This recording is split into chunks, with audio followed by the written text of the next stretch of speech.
2 to the power of 5 gives 32, and finally 2 to the power of 6 gives 64. So the power to which the base 2 must be raised is 6, and therefore log base 2 of 64 is equal to 6.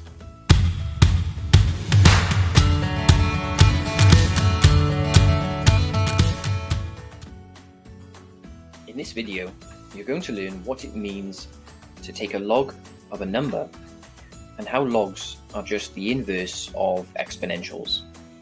Don't be put off by people telling you that logarithms are difficult to understand. Logarithm, or log for short, is just a fancy name for power. And once you know how to use them, you'll be able to solve all sorts of equations.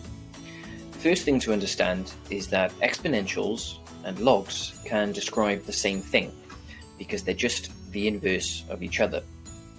So logs can be used as an alternative way to write equations with exponents, which can be incredibly useful when you have an unknown value of an exponent. Take this equation written in what we call index notation.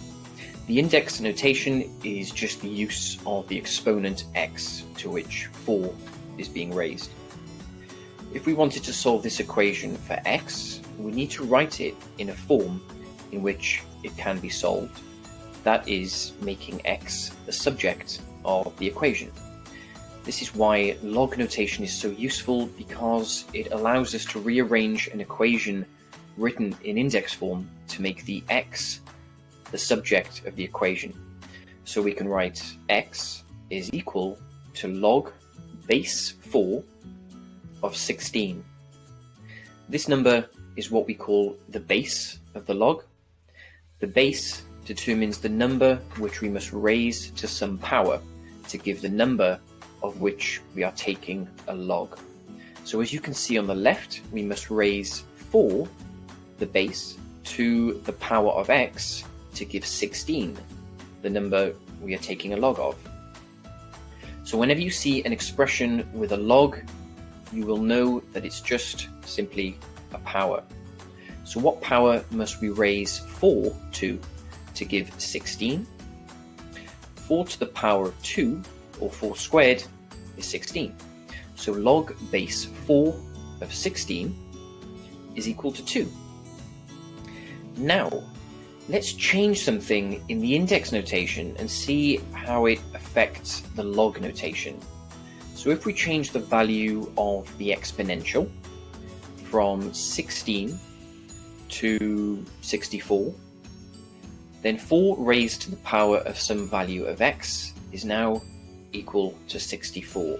So how does this change the log notation?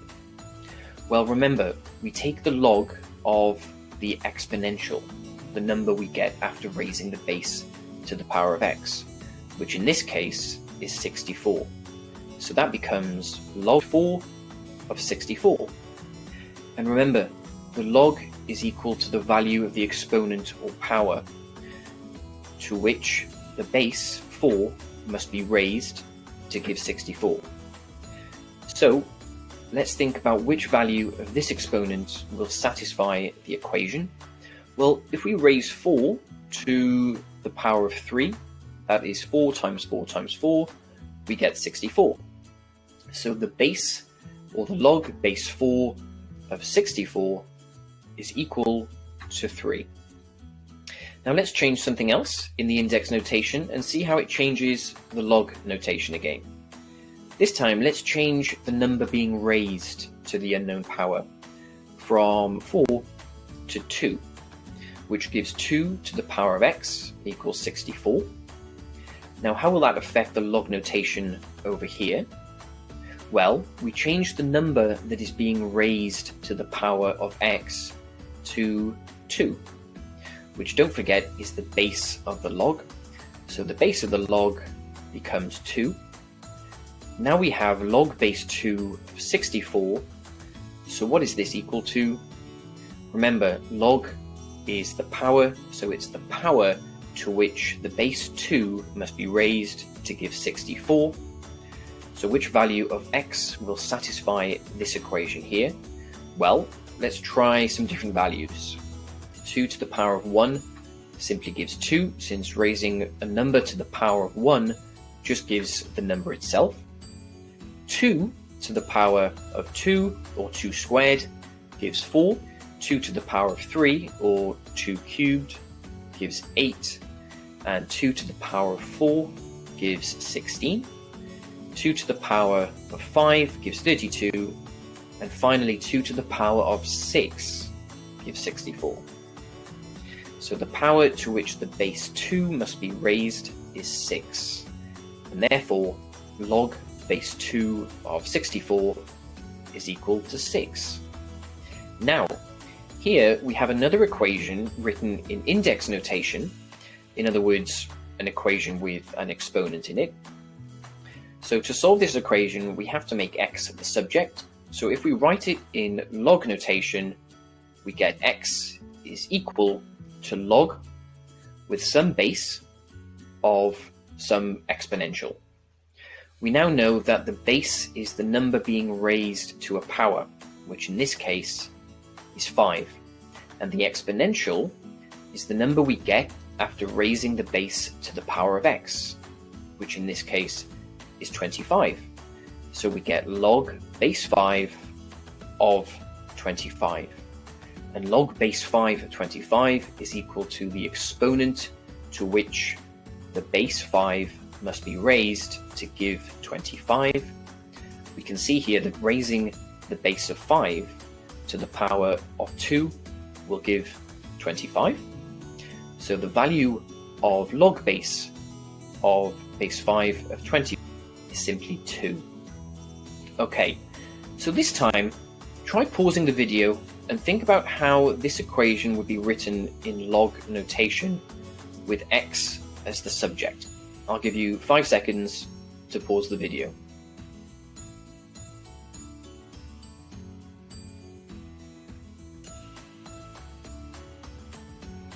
Okay, so making x the subject, we have x equals log base. Now what would the base be here? Base 2, since we're raising 2 to the power of x, and we're taking a log of 16, since after raising it to the power of x, our exponential will be 16. And so log base 2 of 16 is equal to the exponent to which we must raise the base 2 to get 16. So what value here will satisfy the equation? Well, let's start with 1. 2 to the power of 1 is 2. 2 to the power of 2, or 2 squared, is 4. 2 to the power of 3 is 8. And 2 to the power of 4 is 16. And so x equals 4 satisfies the equation. It's log base 2 of 16 is equal to 4. Now, for this final example, let's see if we get what you expect. So thinking about the log notation, making x the subject, x is equal to log with some base of some exponential. So I'll give you another 5 seconds to pause the video, and then we'll look at the answer.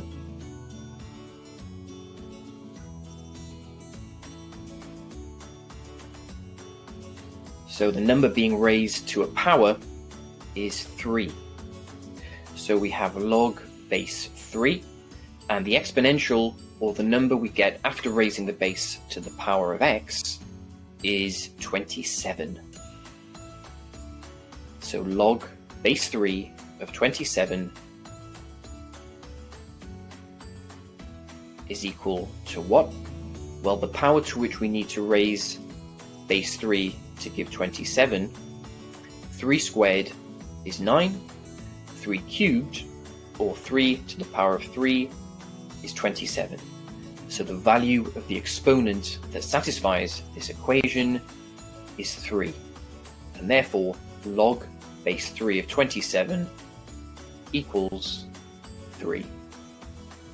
So hopefully this video has given you a good idea of how logs and exponentials are the inverse of each other, and how logs are incredibly important for solving a wide range of equations for which the exponents are unknown.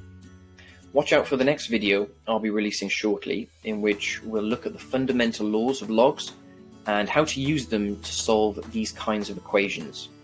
Once you know these, you'll be able to solve a whole bunch of equations of this type, so stay tuned, and if you haven't already, subscribe to the channel and click the bell icon so you don't miss important new videos that will be released in the coming weeks. Thanks for watching, and see you next time.